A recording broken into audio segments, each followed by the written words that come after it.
Jangan melihat orang lain yang mati. Marilah lihat diri kita. Jangan membayangkan kita melihat jenazah yang tergeluntung itu, jangan. Tetapi ayo kita melihat diri kita sendiri. Di usia berapapun Anda, maka lihatlah diri Anda saat itu. Anda akan dicabut nyawa Anda. Dan setelah nyawa dicabut, lihat, Anda akan bergeluntung di ruang tengah. Kita akan bergeluntung di ruang tengah. Ditutupi satu kain, kita tidak bisa berucap. Yang suara kita lantang dulu ternyata saat ini sudah tidak ada lagi. Yang biasanya gunjing orang sekarang giliran digunjing dan dia tidak bisa membantahnya. Dan begitu seterusnya. Mau mandi tidak bisa mandi, mau pakai baju pun tidak bisa, harus orang lain yang mengenakannya. Yang biasa sombong dan sombong mengenakan baju yang bermerek, saat ini pun bajunya mereknya sama, si kaya dan si miskin. Dan ketahuilah, Anda, saya, semua yang katanya saudara-saudaranya mencintai, bapak ibunya mencintai, anak-anaknya mencintainya, ternyata kita pun tidak boleh ditinggal di situ lebih dari 3 hari. Sebab kalau lebih 3 hari Anda kami busuk, bau kita tidak enak. Apa yang harus kita sombongkan di dalam hidup ini jika ternyata setelah nyawa dicabut 3 hari setelah itu kita busuk? Dan kita harus dikirim ke satu tempat.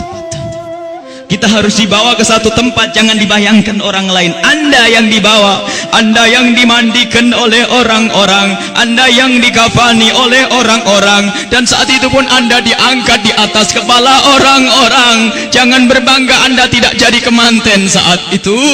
Anda akan dibawa ke alam barzah, Anda akan dikirim ke kubur. Sadarlah saat itu, Anda di atas kepala manusia dan hanya Anda mendengar suara yang indah jika Anda ahli iman.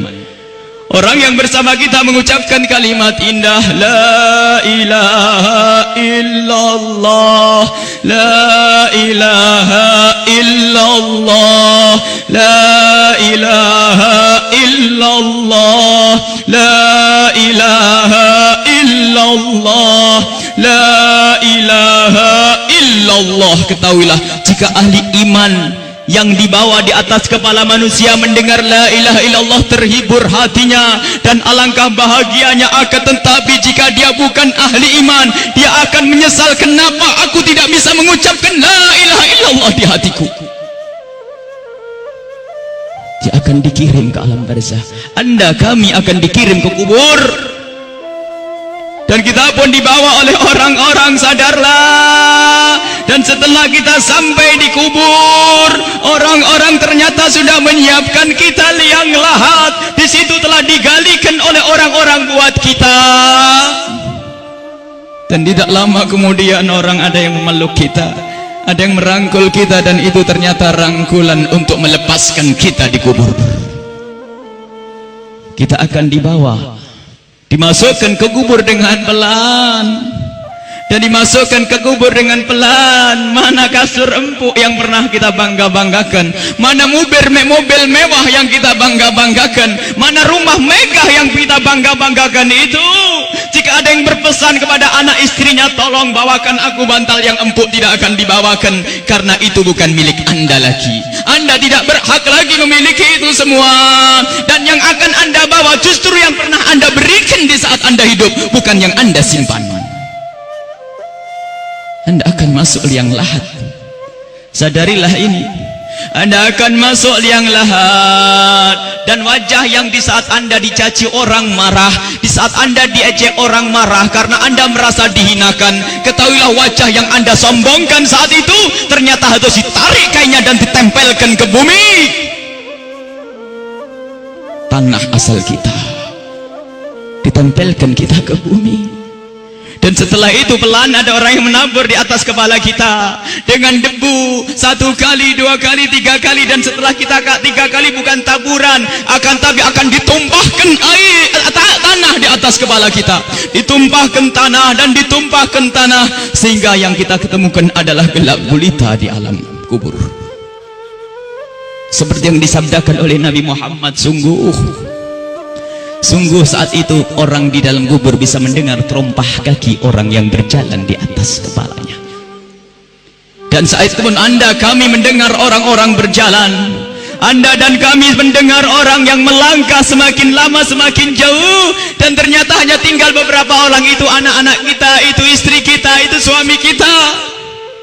Dan mereka pun ternyata tidak mau bertahan lebih dari setengah jam. Setelah itu pun mereka melangkahkan kaki, dan suara kaki itu semakin jauh. Dan ketahuilah saat inilah kita memetik amal perbuatan kita di dunia. Saat inilah kita akan merasakan apa yang pernah kita tanam waktu kita hidup di dunia. Anda ahli salat, Anda ahli ibadah, ketahuilah sebelum kedatangan malaikat mungkar nakir, ternyata Anda banyak yang menziarahi Anda, banyak yang datang. Ada yang mengucapkan salam, assalamualaikum. Anda menjawab, waalaikumsalam, siapa engkau? Suara itu menjawab, aku adalah solat malammu dulu. Ada lagi yang datang mengucapkan salam, assalamualaikum. Lalu Anda menjawab, waalaikumsalam, siapa engkau? Aku adalah sedekahmu dulu. Assalamualaikum. Lalu Anda menjawab, waalaikumsalam, siapa engkau? Dia menjawab bahasanya, aku adalah kemaksiatan yang pernah engkau tinggal. Aku adalah baktimu kepada orang tuamu. Aku amal-amal soleh ternyata pada berdatangan. Amal-amal soleh berdatangan menemani Anda, bersama Anda saat itu. Dan ketahuilah, Anda tidak akan gentar dan tidak akan takut di saat berhadapan dengan makhluk Allah yang bernama malaikat mungkar dan nakir. Anda tidak takut lagi saat itu, karena Anda ditemani amal-amal baik.